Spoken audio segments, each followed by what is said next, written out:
Well, greetings and welcome everyone to episode 65 of Karl's Spirits. Tonight, we're going to be looking at Kentucky Vintage Original Sour Mash Bourbon. That's Kentucky Vintage Original Sour Mash Bourbon. Episode 65.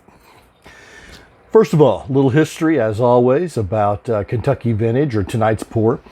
This is a product of the Willett Distillery, which is also known somewhat confusingly as the Kentucky Bourbon Distillers. Originally, Willett was founded in 1936, shortly after Prohibition ended, by a gentleman by the name of A. Lambert Willett and his son, Thompson Willett. Now, Lambert Willett was the son of a previous distiller, so there's a lot of distilling history here in the family. And they're going to use a family recipe from Lambert Willett's father to begin distilling and producing their very first product, Old Bardstown Bourbon. It was then Thompson Willett's daughter, Martha Harriet Willett, who went on and married a Norwegian immigrant by the name of Evan Kulsveen. I hope I said that right. They purchased the Willett property after it closed in the early 80s. They purchased it in 1984, I think. And they renamed it the Kentucky Bourbon Distillers. During this time, they didn't produce their own product, but they did bottle. They purchased barrels from other producers, bottled their own, sold it. And it wasn't until 2012 that their own in-house distillery really began to kick up into production, and they began to produce their own juice. So today, Willett is run by the very next generation of Willett descendants, Drew Kulsveen, and his sister, Kristen Martha Britt Kulsveen Shavane. I hope I said that name correctly as well. Their product line is quite huge, and in fact, you're probably familiar with many of their products. They have the Old Bardstown line, and there's a couple expressions in that. There's Johnny Drum, and there's, I think, 2 expressions there. They have the popular Noah's Mill and Rowan's Creek lines.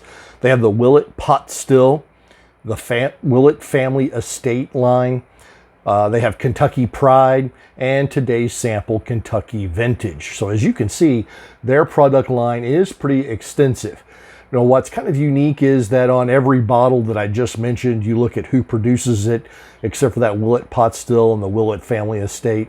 It's going to say, you know, produced by Rowan's Creek Distillery, or the, you know, Noah's Mill Distillery, or Johnny Drum. And then those are all folded under this umbrella of the Willett Distillery, if you will.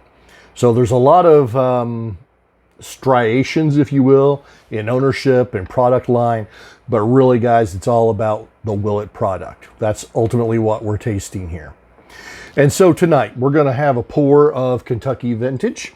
And we're going to kind of see where this falls out. Now, I did previously review another Willett product. I believe it was Noah's Mill, and that's in an earlier episode if you'd like to go back and find that and kind of see how the two compare. But there is no mash bill disclosed here, and that's fairly typical for most Willett products. We do not find that mash bill.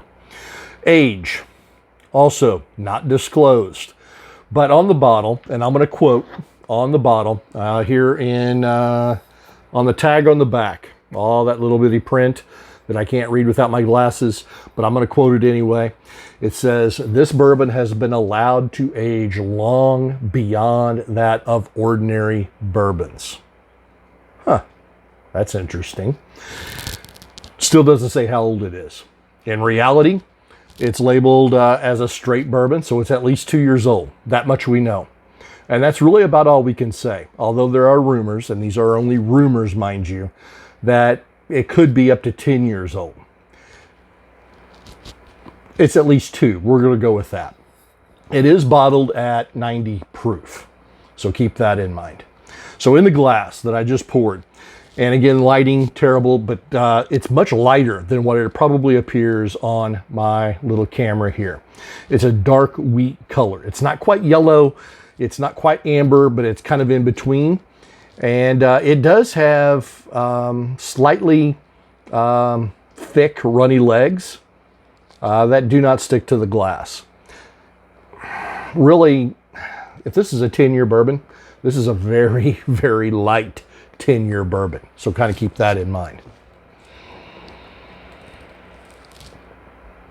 So the first whiff is alcohol. Without any doubt whatsoever, you get a lot of alcohol on that first whiff.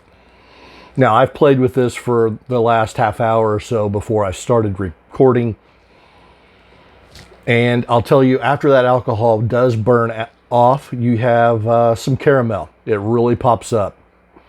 As it gets a little older in the glass, grassy corn notes really begin to appear, and that's about it. There's not much else as far as complexity on the nose.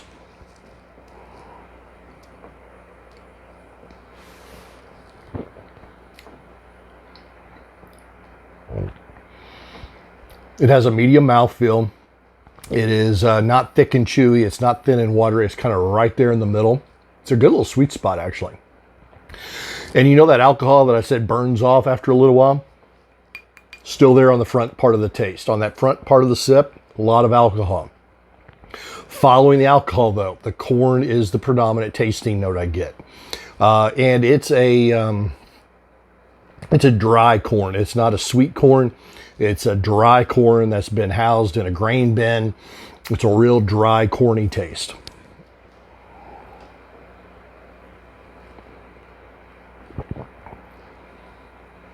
To be honest, the finish is a little drier than I expected. Although I guess I shouldn't say that when I just mentioned the dry corn. But the finish is a little drier. It's not very sweet. It's got a aged, slightly oaky note to it. It's a woody oak that's been smoked. And it really lasts. Actually, it's quite pleasing as far as how long the finish lasts. I do enjoy that. So I first ran into Kentucky Vintage several years ago. I'm talking 5, 7, 8 years ago, when I found it on the shelf of a Total Wine. And it was in the low $20 price tag range at that time. Now, I think they go for around $30. Over the years, I've picked up several bottles of Kentucky Vintage. I've carried them around the store, but ultimately I've always set them back because I've always found something that I thought was perhaps just a little bit more interesting. And it's always been on my list to visit with, but I've just never quite made that happen until now. And so a friend loaned me this bottle, so thank you very much. But I'm kind of glad I didn't buy it. Now, there is nothing wrong with this at all. In fact, it's got a lot of flavors I really enjoy. I like the oak flavor. I love the caramel flavor. I like the corn flavor, that dry corn. I enjoy that. And there's nothing wrong with any of those notes. Caramel, corn, oak. But that's about it. That's, what you smell, aside from that alcohol, is what you get. There is not a lot of complexity in this particular pour. It's a classic bourbon. In fact, if someone said, oh, that smells like bourbon, or it tastes like bourbon, this is kind of the pour that you would kind of expect. It's a classic bourbon note. There's nothing wrong with that at all. In fact, that's kind of why we all got into this. And for that, I like it.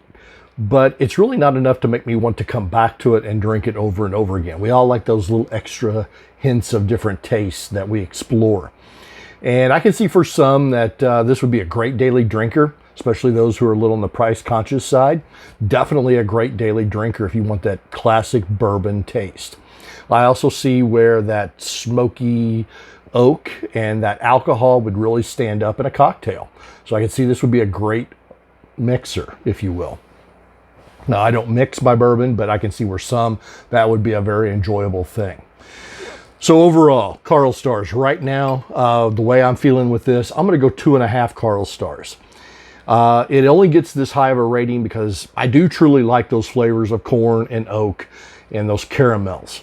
I enjoy those, but we could do without that alcohol burn, and there could be more complexity in that flavor profile.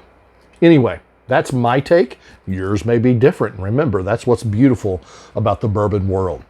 And as always, I'm going to wish you all a peace and happy pours.